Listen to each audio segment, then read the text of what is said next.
MyMichelleLive podcast. MyMichelleLive.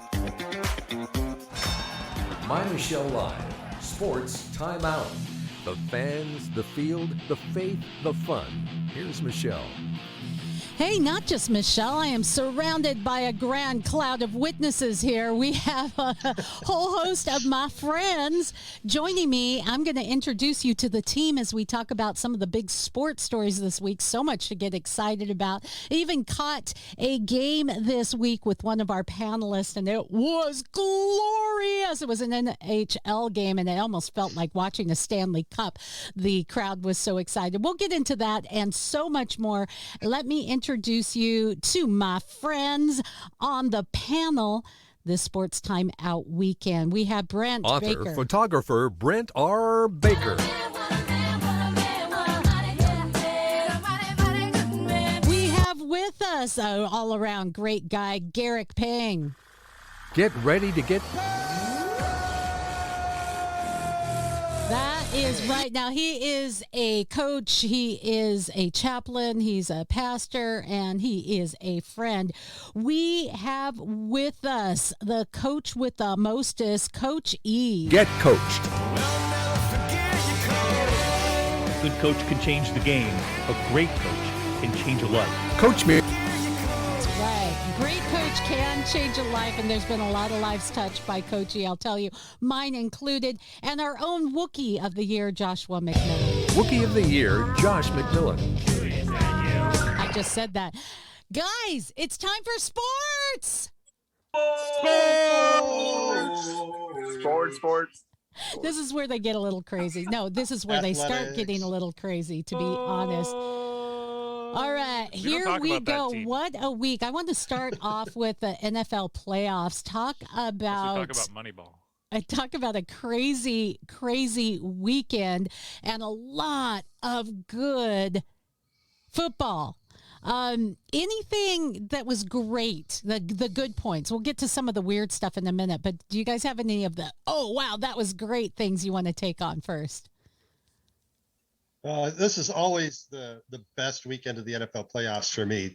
Usually this divisional round is when you get, well, first of all, wait. Before we get to the divisional round, let's talk about last week. I want to get to last before we get to this week, because I think we all agree. The Cowboys melting down and just the whole thing around that. Okay, anything good though? Any good highlights other than the meltdowns and the weird stuff? Anything good? Good highlights. How about the Bills' perfect offensive game against the Patriots?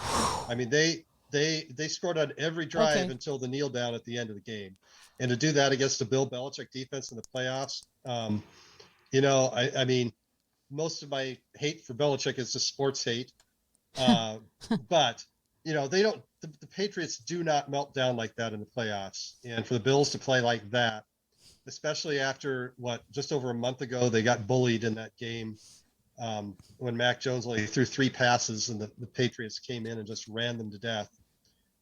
What a turnaround. I mean, it was a clinic. It was just fun to watch that level of offensive efficiency. Yeah, I think you're right. You calling it a perfect game, Coach E.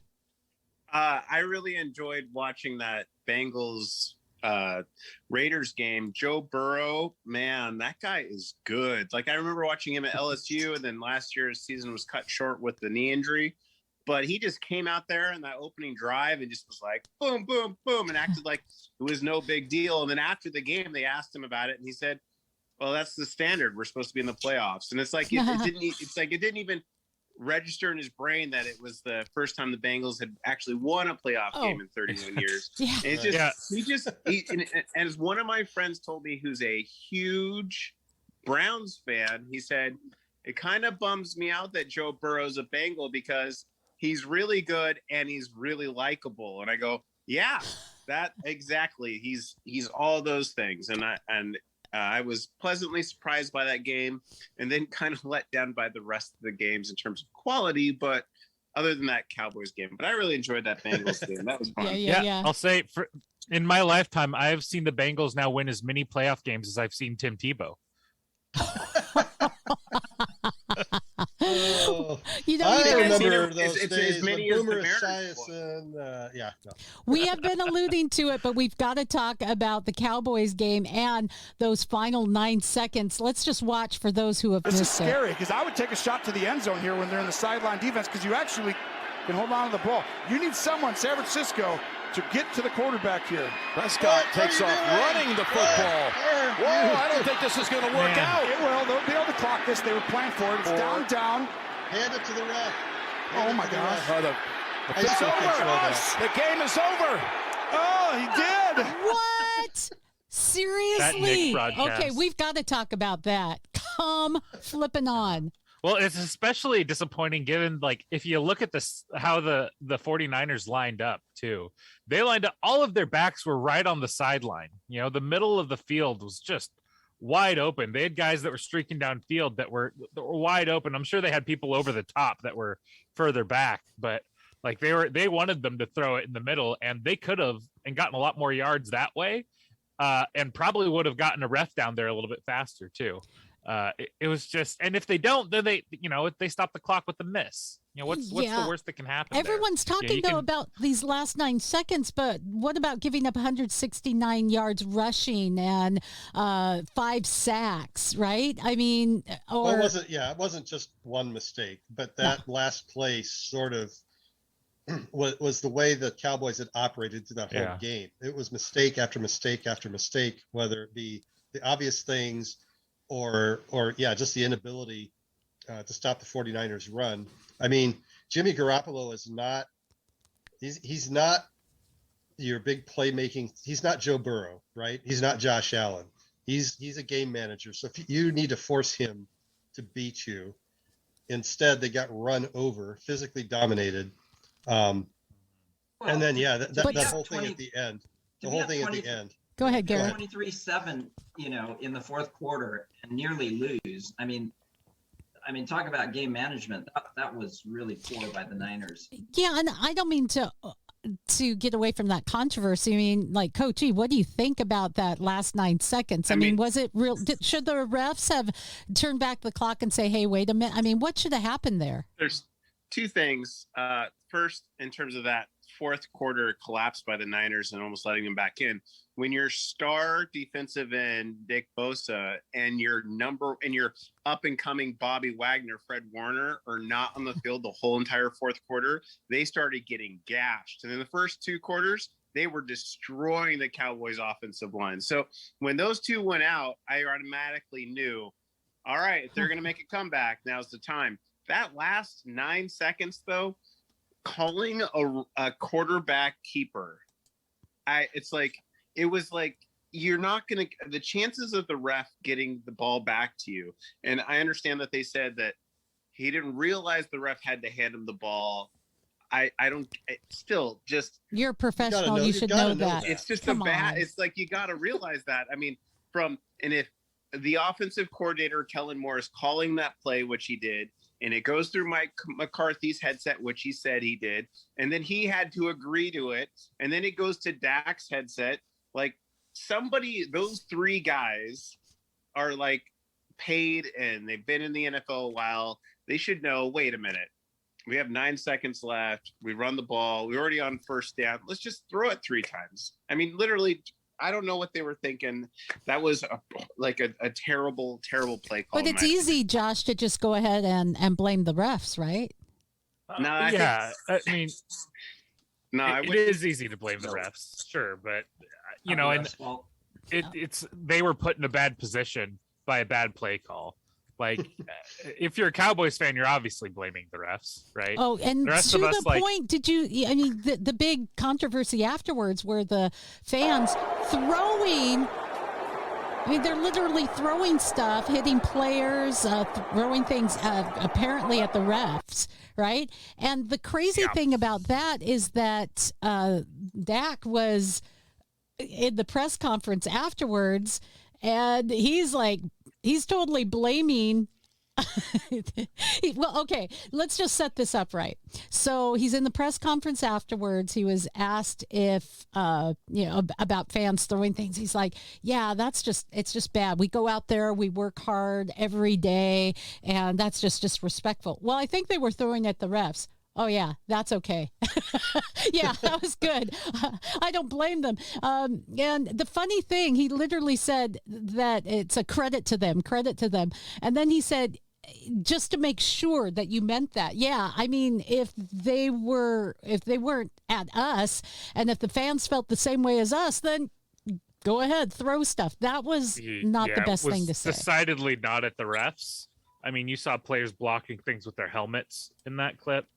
It was not at the refs. And I don't know, that's one of the more classless things you've seen. That puts the Cowboys fans, who already didn't hold a lot of Cowboys fans in super high regard, but puts them down at the bottom tier. I mean, it's been a while since I've seen the Bengals fan base in a whole lot, but I just remember a couple of years ago, they lost a playoff game with Andy Dalton at the helm to the Steelers. And one of the Steelers had like a broken leg, some awful injury, and the Bengals fans were cheering. So that puts them in the basement with people like that as worse. Or like that time that one 49ers defensive, the linebacker got injured in the NFC Championship game, and all the Seahawks fans threw popcorn on him at the end corner thing. Thank you. Those fans. Yeah. Not okay. Not fans. Okay. Prescott apologized for the remarks on Tuesday, by the way, after the NBA Players Referees Association issued a statement. But here's a side note. The NBA refs got mad at him. Yeah, right. No kidding. That was not a misstep on my part. I'm not kidding. But here's another story that goes along those lines to add to our discussion today. Soccer fans who yell homophobic slurs will be banned from games in Mexico. So this is a real story. It came out on Monday. The Mexican Football Federation is going to ban fans for 5 years if you're out there yelling slurs. I mean, if you want to give an award, Josh, to some of the most disgusting fans, you hear a lot of bad things, and you see things being thrown, full cans of beer. It's happened. It happened in Portland during the Cup. So not cool. But here's a side note on that: fans in Mexico will have to register while buying a ticket, present a QR code and identification upon stadium entry. So you might have to get, the mark of the beast on the right hand or forehead if you want to see a match in the future. Let's take all these things on. Fans, people are behaving nasty all over the country. It's not just fans. It's everywhere. Some are blaming it on we're rebreathing our air and it's messing with our mass. It's messing with our brains. I don't know what's going on, Coachy. Wow, I've come to notice the last 2 years during the worldwide pandemic and such that a lot of people really forgotten how to act, how to conversate, how to communicate in person, how to do those things. So it's like, especially when it comes to even like sports fans and things like that, it's like what it was before. It's like in some levels it's gone like up a notch, and some of it's good and some of it's bad. And like when I see some of the things like for example, what's going to happen in Mexico where they're having people, like if they would have said 4 years ago that they would have to register that information, people would have been like, no, we're not doing it. But now with the pandemic stuff, it's like, oh yeah, okay, well sure, no big deal. It's like things like that are like much more common now. And in reality, it's on the fan base to fix that. Like for example, at the Sounders matches, they used to have some chants that weren't exactly the greatest, and then they just came out and said, hey guys, we're not going to do that anymore, and then they stopped doing it. It's for a little while. They're they still do it, just not officially. It's hard to me, one of the most disgusting things that here in Seattle our Sounders fans do from the supporter section is when the other team comes on the field, they turn their backs and stick up their middle fingers. That's not sportsmanship. Gone are sometimes the times where someone from the other team gets an injury and people stand up and clap when they walk off the field, or when the opposing team comes on, you're clapping and saying, "Hey, welcome. Let's do this thing." I think those days are dead for right now, Josh. Go ahead if you had something to say, Garrett. Yeah, like you want to jump on it. I really feel like, sports has always been kind of a microcosm of the rest of the world, and what's happening in the world. True. So, you look at Seattle and the fact that, you can literally go into the store and steal things and people cannot do anything about it. So there's just a disregard for laws. There's a disregard for common decorum. Because of the world becoming so polarized over politics, there's just a lack of respect in general. And so I just feel like it has bled over into sports, and fans are feeling that way. And so it's just really sad and quite disgusting. But yet we do have some tolerance issues where like this story, for example, I'll put on the screen, where the NFL just fined Bruce Arians for striking a player during this last weekend's game against the Eagles. He said he was trying to make certain that Andrew Adams wouldn't be penalized for pulling an Eagles player off the pileup of players at the end of the play. So he's been fined. That's bad behavior. And they're saying, hey, we won't tolerate that. He's going to appeal it. And he says, hey, I don't know. I got the impression it was kind of like going up to a player and going, hey, you can't do this, getting someone's attention. He's wearing a helmet. Shouldn't he be protected? The University of Washington head coach got fired for it. Yeah. Yep. So I don't know, guys. What's up with that? What do you think about that? I feel like that's in the run of play, to me, anyway. You have to look at overall how the coach is, and I don't know. I just think stuff like that to me is a bridge too far. I believe. Well, if he's hitting a helmet versus you're a soccer player and he bashes you against the head, I don't know. Players, okay. And I don't know. I've been a coach. I've been at the collegiate level. I don't think that. And you bitch slap your players. Well, he's my pastor too. You should see. No, I'm just kidding. Just kidding. I'm not going there. No, it's okay. You should hear me on the soccer field.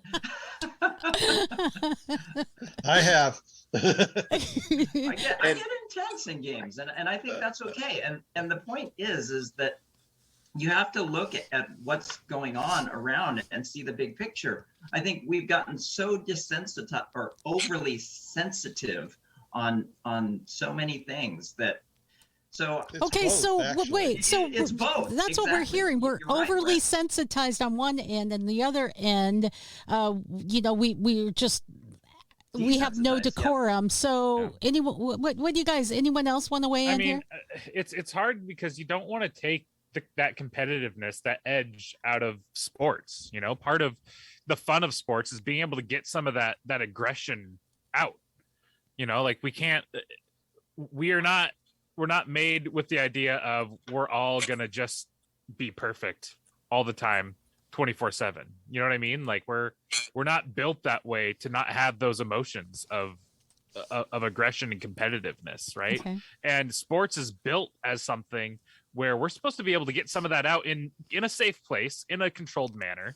And so there's kind of a line you got to walk with that, right? Like you have to kind of think like how can we still have fun, have a good, safe environment, but also let people play the game. Let people be out there and it's called self-control with each other. Something that we've forgotten about. But Coach, right? But it's not just self-control now, because Okay, right now it's also like it's media control, right? It's not just us self-regulating. It's what does the rest of the world watching this think of it? Okay, Coachy, you've played pretty much every sport known to man, and some that we haven't even discovered yet. So, no, it's a true story. So I kind of want to. I've had lots of different coaches. I've had coaches that were very, very upbeat and positive, and kind of like that Pete Carroll mindset. I've had coaches that would grab you by the face mask, by the jersey, and just scream and yell every profanity known. I've seen it, and I've seen success with both coaching styles. I remember watching Bobby Knight, different things so. I've seen the different coaching, and I've read a lot of different books by these coaches talking about their coaching styles.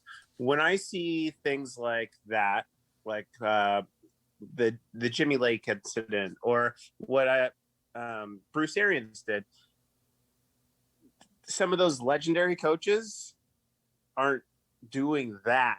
Like, they're grabbing their player, they're yank. If he said he was trying to get the guy off the pile to stop the penalty, he could have easily yanked him back or something like that. It's like, anytime I see a coach, or in fact a player, cross the boundary of the sport that they're doing. So like, if two NFL players rip their helmets off and start throwing punches at each other, there's not a side penalty for that like in hockey.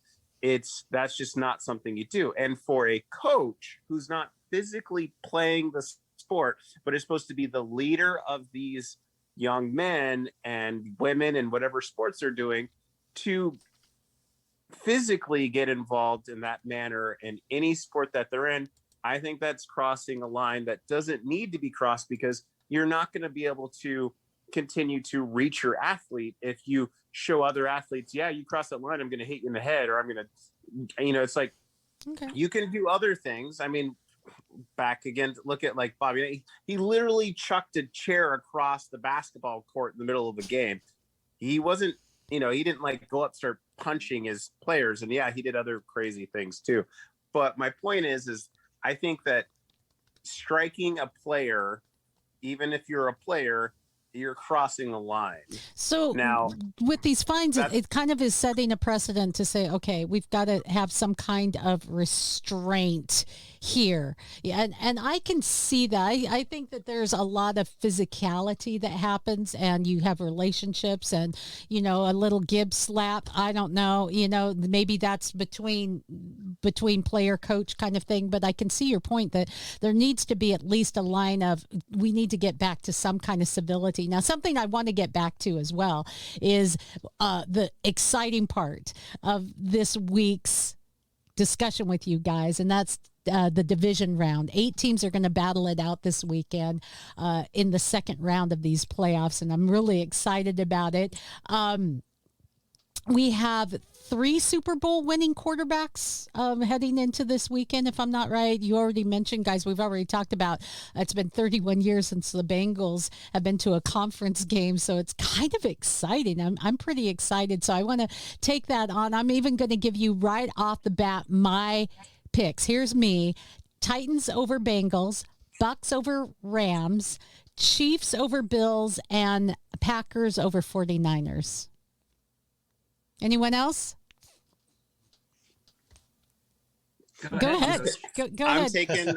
I feel like we're on the other side of the table here, Michelle. I'm taking the Bengals over the Tennessee Titans.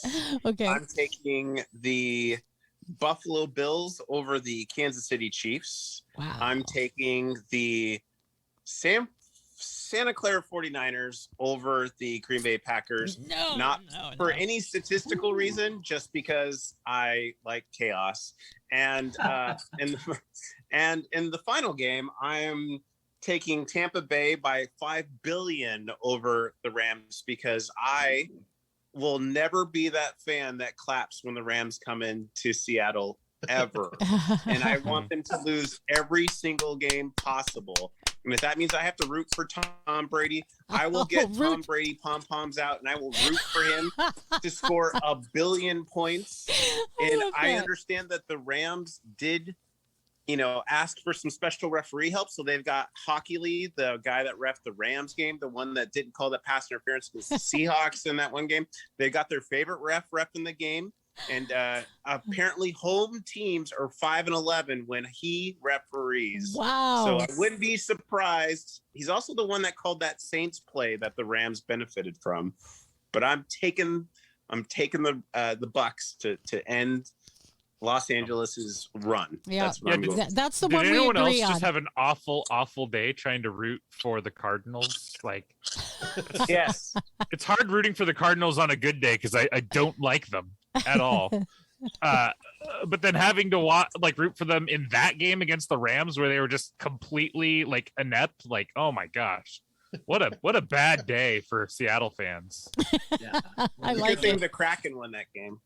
Yeah, that was they needed to, otherwise the city would have just shut down from depression or something. That was awful. One thing I may have mentioned this before, but man, watching Kyler Murray, one thing we don't talk enough about with Russell Wilson is how much of a leader he is. I mean, I know I have problems with him not taking responsibility when things are going bad and just kind of brushing it off, but at least when things go wrong on the field, he doesn't pull a Kyler Murray and is just defeated. His body language after every play is awful.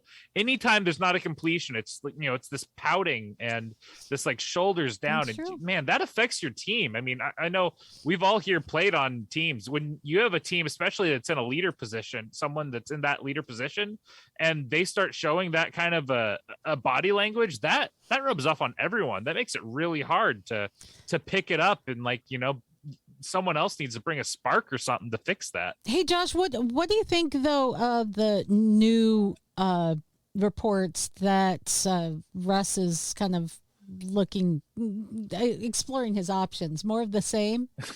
it's as Donald Trump would say, fake forget news. It. Coach E's face says it all. It's a giant nothing burger, okay? First of all, what are his options? His options are he's under contract for 2 years, and he has 5 total years of club control if you include the franchise tag they could put on him. He's not going anywhere. I mean, what is he going to sit out a season or 2 seasons to try to get traded? No. He even said he wants to be in Seattle, that he likes it here. He wants to be here. He ended the year talking about that. He's not leaving, okay? This is just, it's a lot of stuff drummed up by partially the media Sounders. and partially Mark Rogers' freaking camp. I am so done with Mark Rogers and his drama. And it's not that I don't like Russ. I love Russ. I got in a debate with someone on Twitter about this, and I was like, this obviously came from Mark Rogers' camp. This is right out of his playbook. This is the exact same thing he's done over and over. And he's like, well, they tried to call Mark Rogers and he didn't answer, so it obviously wasn't from him. You and your Russ haters can leave. And I'm like, what? Who said anything about hating Russ? He just has an agent from hell that would rather stir up drama than have a good discussion about things. So yeah, it's all dumb. I'm not engaging with it anymore. And if you want to argue with Josh about it, you can go to Josh Reports Live on Twitter, and he will gladly argue with you all day long. Yes. Elston, what say you? I was just gonna echo the same things. I'm like, he's under contract for the next 2 years, and unless nothing burger. I mean, I think of the Russ trade rumors kind of like the Mariner playoff hopes. I'll believe it when I see it. I'm a trained Mariners fan, and look, when I see them scheduled for a playoff game, I'll believe it. When Russell's actually getting traded, I'll believe it. Okay, there you go. Until then, I am COVID fatigued. Russell Wilson trade talk out. Anytime I hear it, I'm like, such and such. No. I'm over it. I'm over it. Here's what we should expect. We should expect to see more cheesy commercials with him and his wife that look really creepy and disturbing. That I can guarantee. That's not a rumor. That's actually going to happen. The latest one. Look it up, Michelle. You'll. It's weird. Wait, really okay, weird. tell me about it. What is it? What am I looking for? It's like she's selling like some perfume, and Russ is like sniffing her arm and her leg and her head and stuff. It's really weird. That sounds like vintage Russ. He's gotten a little too disconnected from reality. Yeah, I mean, I want Tommy Bahama Russell Wilson back. That's who I want. Oh back. no! Come on, yeah. I'm sorry. I hope cool- he's happy in his marriage. He has darling little kids, but something happened after he said "I do" that has done him in. He is not the same all the way around. I still love. I like off Yeah. the field is when he's at Children's Hospital. Yeah. There you go. Like that guy. That's the guy. That's the guy. He'll get back there. We all have those ebbs and flows in life. I'm not willing to throw away a good player or a good friend or when they do this, and we all do. We all do. And I don't have Sierra moments. Okay, just. Okay, let's head over to the Olympics, guys. The Olympics around the corner. Here's something interesting. China's warning foreign Olympic athletes against speaking out on politics this winter. In fact, it could come. Look at this. They may face punishment for speech that violates the law in the 2022 games. That's so crazy because that's a lot of what's been happening here in the U.S., right? We shut people down. We're canceling people. Aaron Rodgers, we're just talking NFL, people say that he should be removed because of his views that he had on COVID. Not any people of consequence, so who cares? But now that China wants to do that to us, people are saying, what? This is outrageous. Oh my gosh. What are they going to do? Infect us with a virus? Ooh. But yeah, they're saying that they may face consequences if they speak out on politics that they don't like. So it's a little bit of our little hair of the dog. I don't know, a little bit of our own medicine, so to speak. Another issue, Olympic athletes are advised to leave their cell phones at home because some of the biggest supporters or the sponsors are companies that specialize in data collection, surveillance, AI. So they're like, yeah, leave your cell phone at home, guys, because you may be spied on in your room. So there's some big issues there.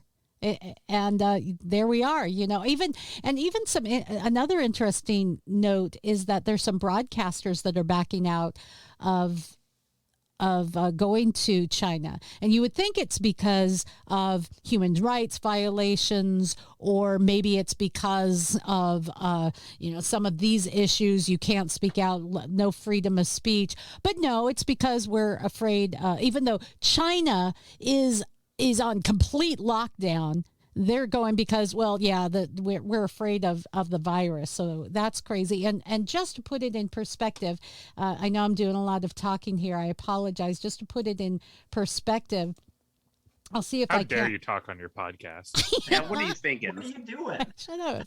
You keep cutting Brent off. It's not cool. I know, right? Oh, that's the worst offense. That's the worst offense.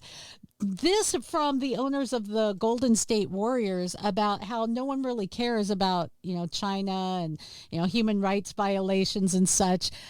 That, no one cares about that. Let's take a listen to that, because I just thought there is an issue with being too honest, because well, the NBA's made it clear that they don't. They just don't care. I was trying to find it. There's a lot of money in China. There is a lot of money in China. Yep. That's why the That's what they NBA care doesn't about. give a crap. Is among the most effective. Of course, we're going to have a COVID commercial first. Thank you very much. How apropos, right? All right, guys. At any rate, basically, you don't need to wait for me. The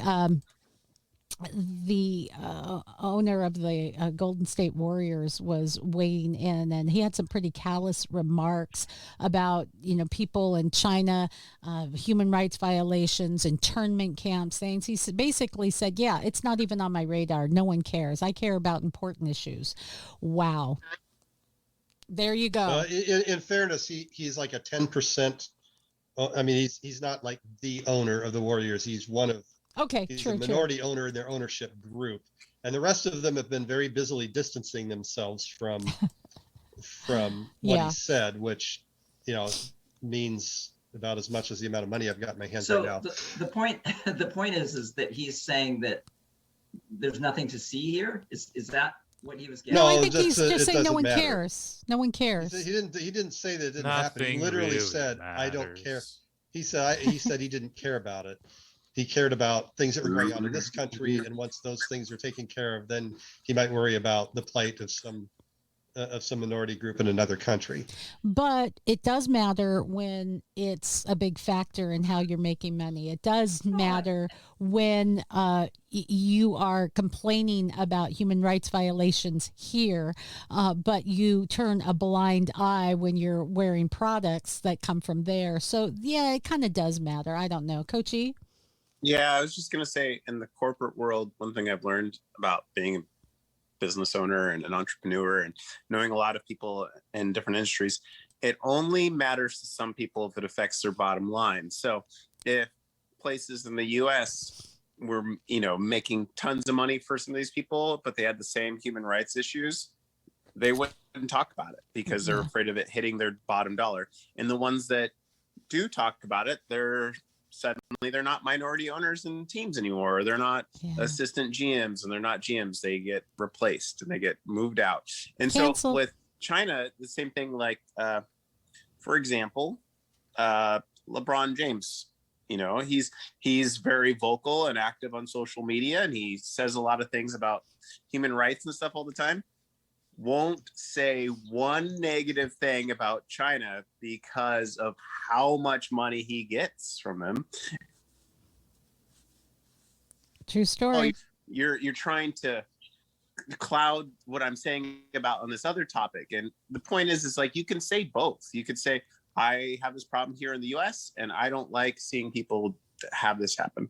But my point is that these athletes and owners and GMs and all those things, they're worried about their bottom dollar. And when it comes to China, there's a ton of money there and everybody wants to get into that market. They have 1/3 of the population of planet Earth and they don't want to say anything wrong that's going to affect it.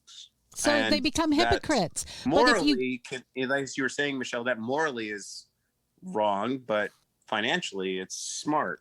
Well, there's a ton of things that I really can't stand about Donald Trump, but one of the things that I felt like he did very well is that he actually stood up to China.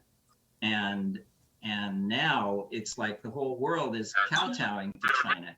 And the communist Chinese government, they're nothing but a bunch of bullies. And well, that's kind of what we've turned into. So, it's kind of par for the course, because if you disagree, you are absolutely denied. Right? It's just how it goes. And here's an example. Talking about the Olympics, a few people have spoken out about a big issue for me as a woman.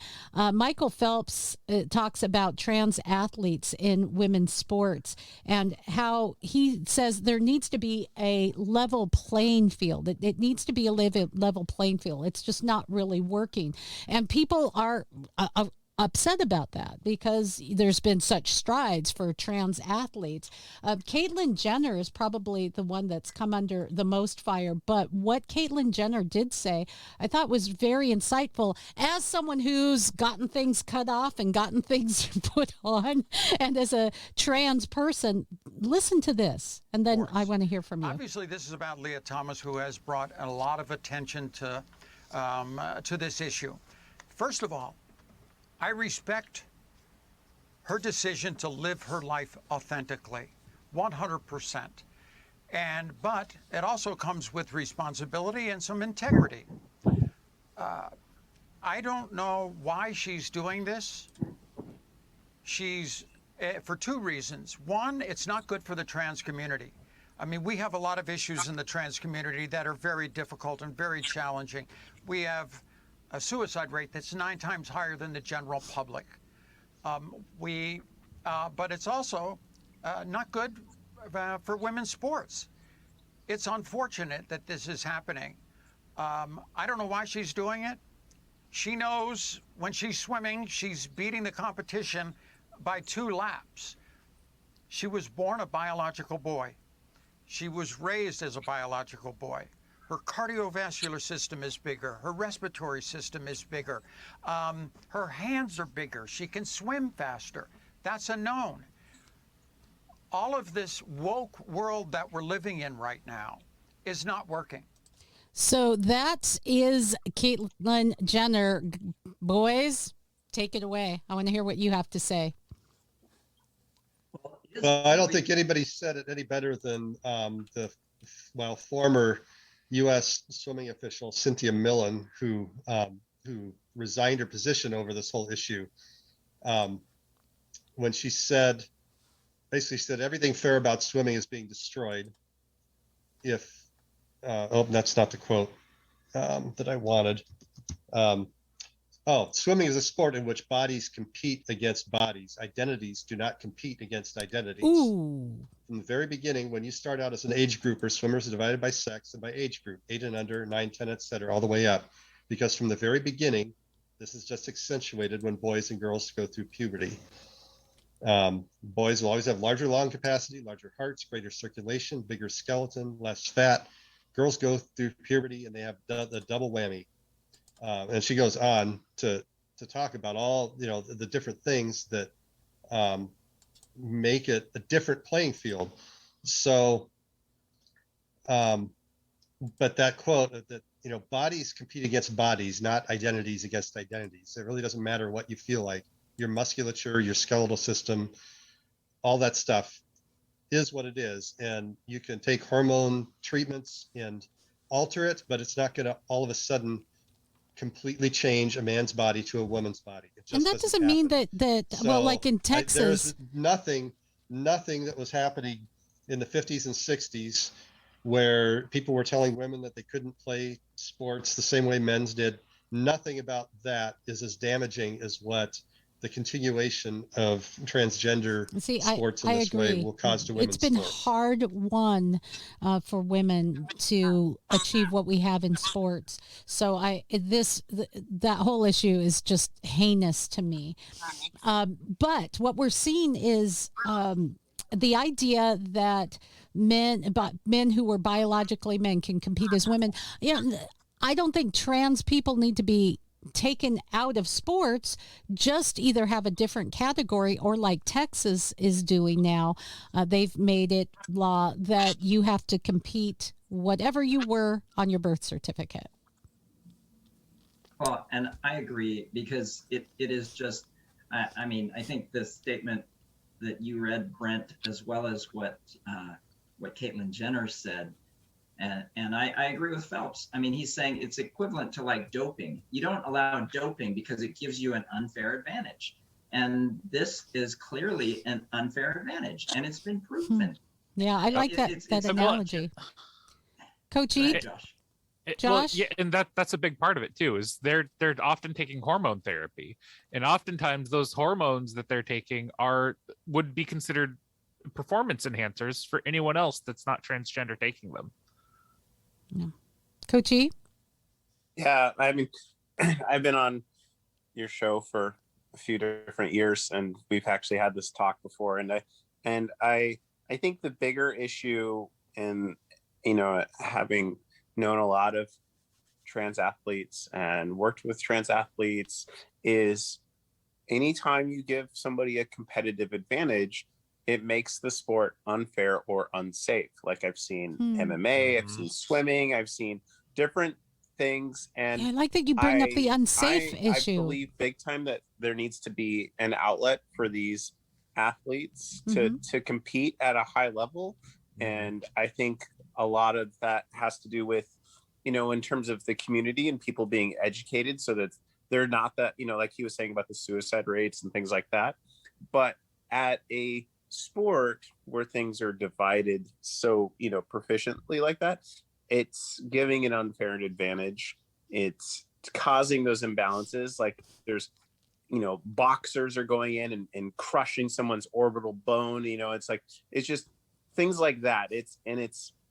And until they create a way for the athletes to compete on a fair level, it's going to be a problem in any sport that this happens in. So, And Coachy, what do they do? Do they have a separate category? No one wants to do anything about it. They just, it's weird. Do they create a separate category for trans athletes, or do they make you, like in Texas, compete your birth certificate?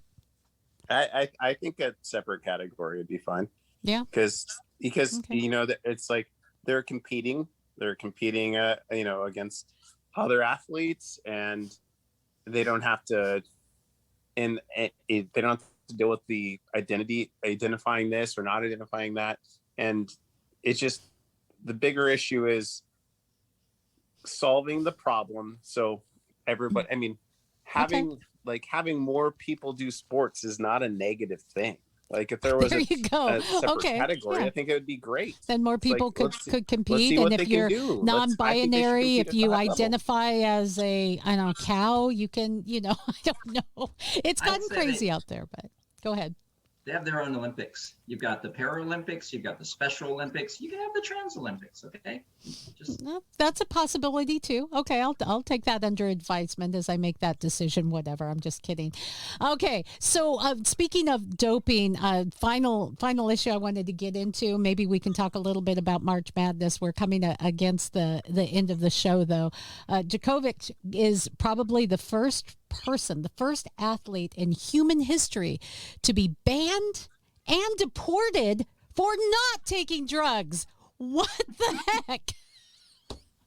Come on, Josh.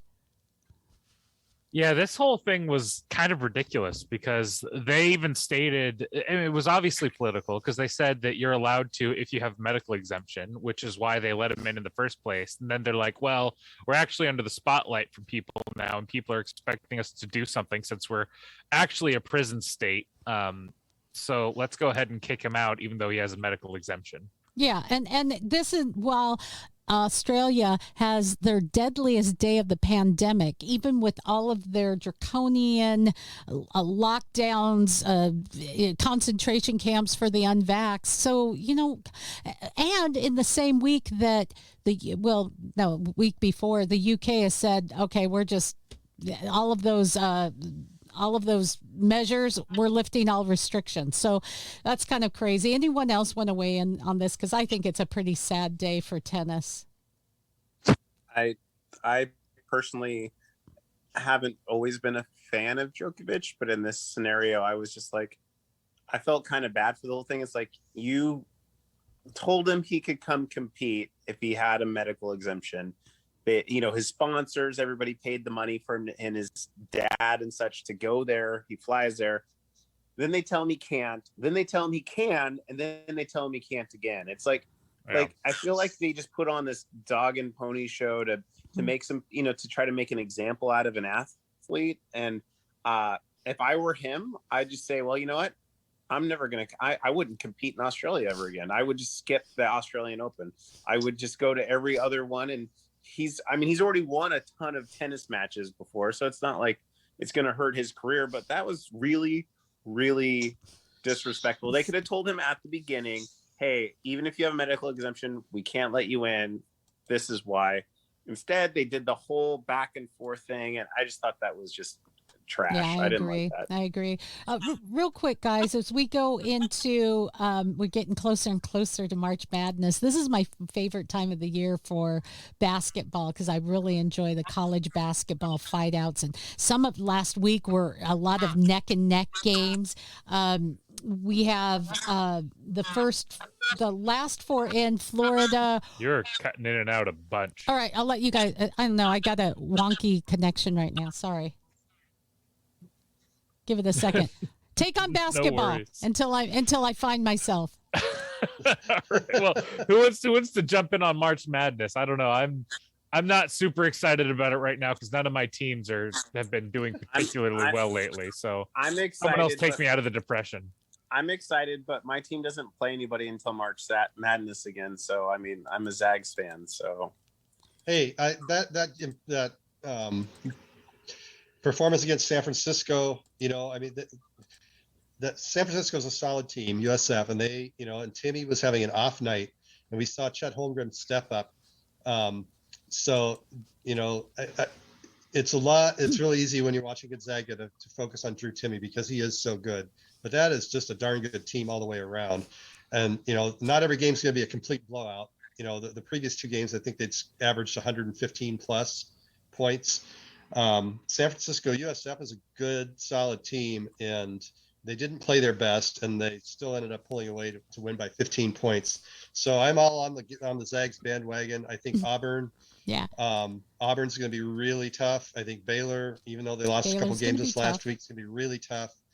LSU is going to be Purdue is going to be really tough, even though they lost to Indiana this week. Nice to see that rivalry have some life again. And then they will not make March Madness. It was kind of nice to see some signs of life out of University of Washington this year. After a couple of last place finishes in the Pac-12, they've actually beaten some teams with Stanford. I think they broke their 3-4 game losing. Anyway, they're like tied for 4th in the league right now. I don't think it'll last when they're playing Arizona and UCLA. No, but I think everybody here is kind of zagging all the way, aren't we? Aren't we zagging? They're saying they're not dead yet. Okay. Well, they've already won more games than they did all the last 2 years put together. So, guys, it's time for us to take our final shot. By the way, we've kind of gone a little long today. That's okay. It's been a lot of fun. It's time for our final shot. Final shot.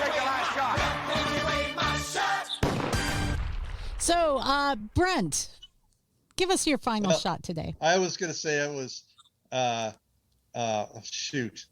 I was going to quickly look it up. You always call on me first when I'm not ready. So. Yeah, I have that gift. Bible says to be ready in season and out of season, buddy. Mine's going to Novak Djokovic. I just really feel like he was poorly done by, and it's wonderful to see the national support that he's getting from his home country, and he has showed integrity throughout this entire process. He has not jumped into politics, and he's just like, this is my personal medical decision, and he's obviously far and away the best tennis player in the world right now. And I think it's just unfortunate, as Coach E pointed out earlier, that Australia's decided to play politics with this, because it is just atrocious. Okay. And so my final shot goes to him, and I wish him well. There you go. Yep. Brent, is it okay to go to you? Yep, I'm good now. So sticking with my little shout out to UW, Will Conroy, who is a UW alum, and last night was his head coaching debut for the Huskies, because Mike Hopkins was in COVID protocols, and he has his first collegiate win as a head coach. So good job, Will. I like it. Coach E. My shout out goes to the Seattle Kraken, winners of two in a row.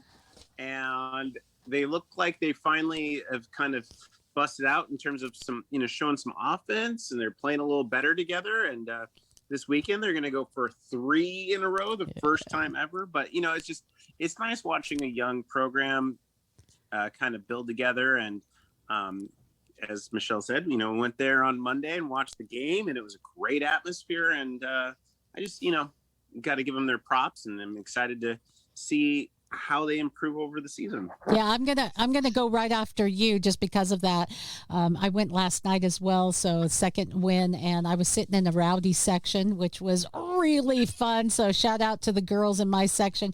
We had a really. Why else would it have been rowdy except for the fact that I was there. Yeah, but there were people who met my rowdy and said, I will meet your rowdy and raise you a little. And it was glorious, even with a really not nice guy who was addicted to his middle finger, Sharks fan, that was shouting obscenities at us for cheering on our team in our own home.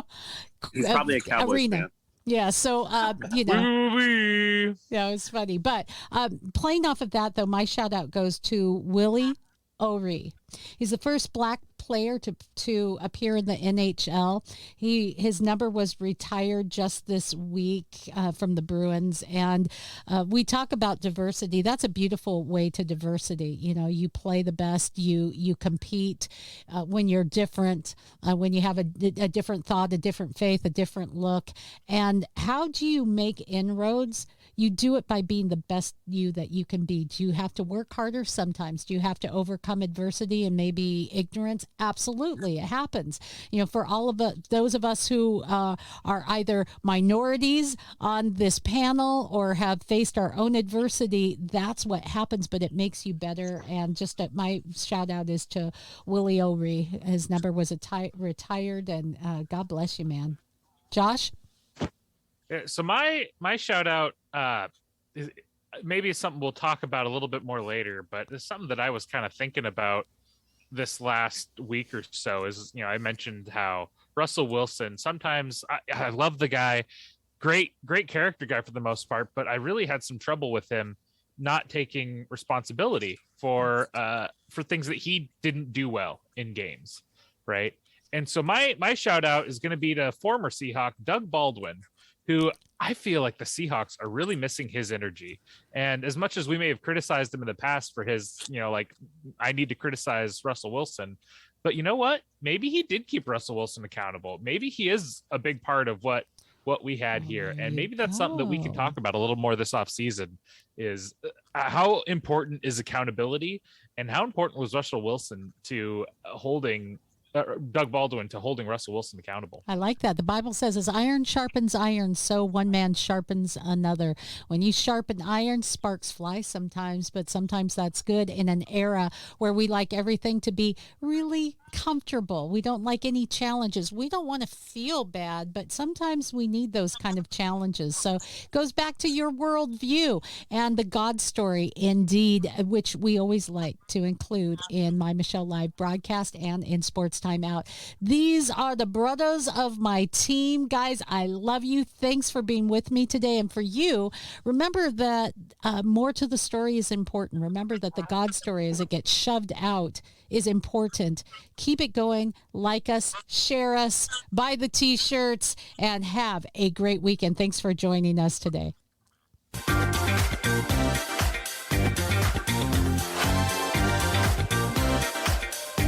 For more fun, go to MyMichelleLive.com.